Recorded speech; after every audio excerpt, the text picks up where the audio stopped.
this is going to be like a 3-part segment today. First segment is going to be the chicken puppet, a static puppet.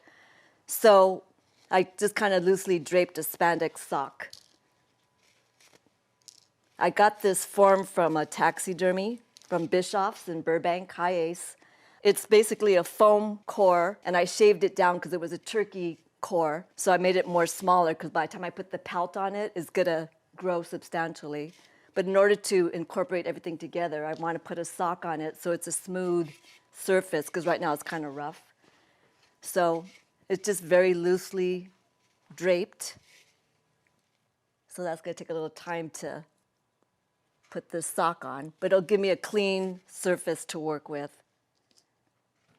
So that's basically our first step. And this little chicken head was supplied by Rick Lazzarini, the character shop. So thank you, Rick. So I'm just going to continue to pin this sock. Like I want to get my shape going. And normally, if I had time, like, this is a lot to do in a short amount of time, I would probably machine sew it. But right now I'm just going to stitch it very quickly. And then I put some darts in there so I get my shape going. And you can see the shape starting to take form.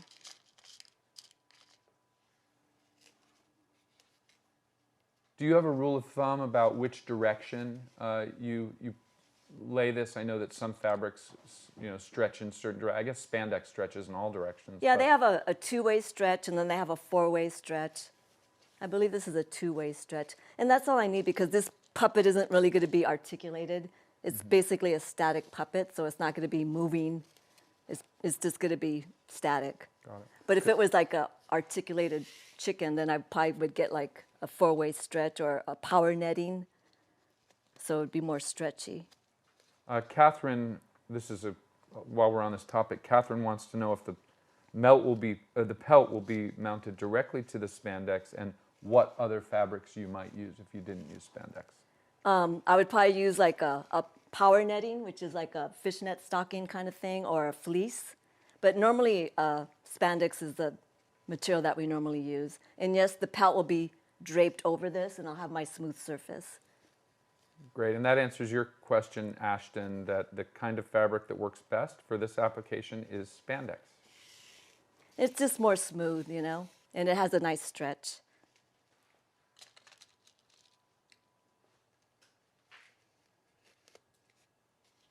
Okay, so I got my shape going, so I'm just going to start trimming away. I need my glasses for close-up.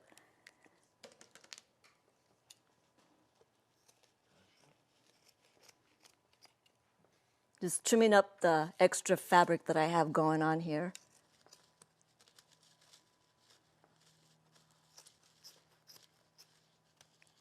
It's not, you don't have to have it real fancy because it's going to be covered with the pelt anyway.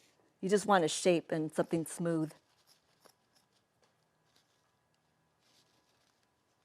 Catherine wants to know if you typically pick a spandex color that matches your color feather. That's a good question. I'd say yes. Right now, I'm using white because the pelt's going to be white. But if I was using like a black pelt or something, or a brown pelt, I'd probably get beige or brown. So yeah, very good question. Catherine always has good questions.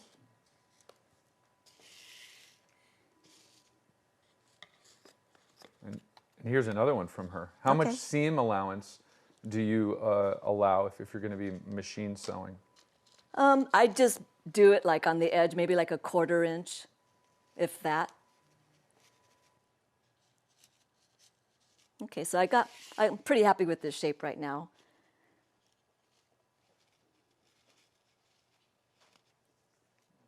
On the other side too?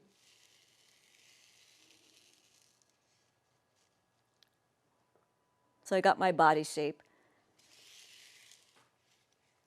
So these darts here suck in the fabric, so I got my shape. So I'm just going to start cutting.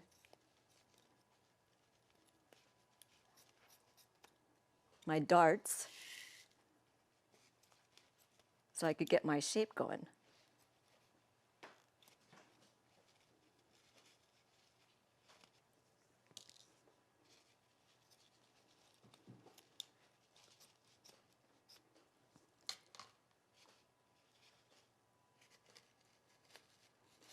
And with spandex, you always have to kind of walk the fabric because it bunches and it gets kind of tricky sometimes, but don't worry about it because it's just, just an under core.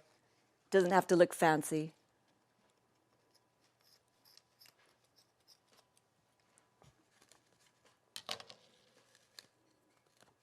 I just keep walking the fabric until I'm happy with it.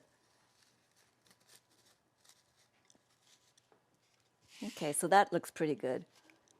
I'm going to start stitching the bottom and the top and the darts. So I got my shape going. Then I'll go on to the neck and glue it to the head.